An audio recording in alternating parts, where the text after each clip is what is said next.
This kayak is the best solo sit-inside you can buy for calm water paddling, but let me explain why. Link is in the description if you want to check the product details on Amazon.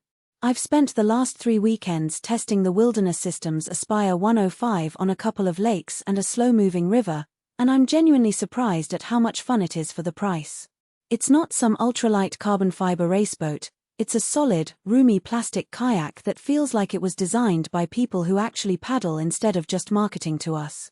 If you're between 5'6" and 6'2" and you want something that's easy to handle but still tracks straight when the wind picks up, this is the one.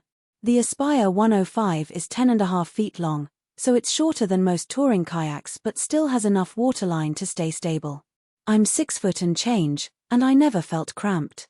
The Phase 3 Air Pro seat is the real star here. It has thick padding, adjustable lumbar support, and you can pump it up or let it down depending on how much bounce you like.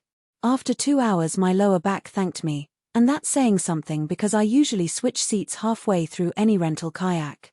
The thigh and knee padding is molded right into the hull, so you get support without wrestling with extra foam pads. The footrests slide fore and aft on a metal track, and they're big enough that even size 12 shoes fit without your toes dangling. I wore my hiking boots and still had room to wiggle my ankles, which is a small thing until you realize how annoying it is when your heels keep slipping off tiny pegs.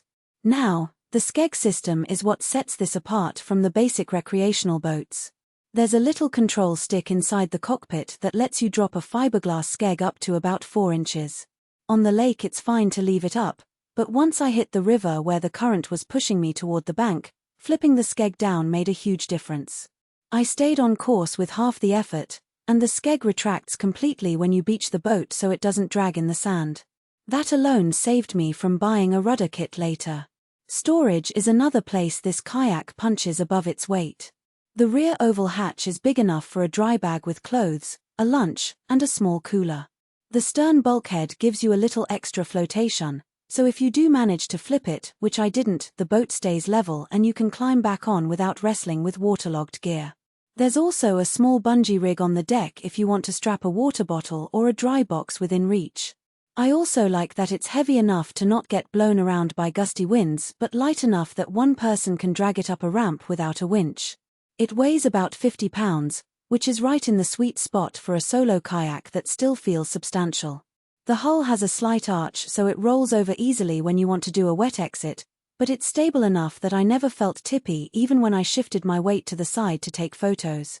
The only real downsides I ran into are the usual suspects for a plastic kayak this size.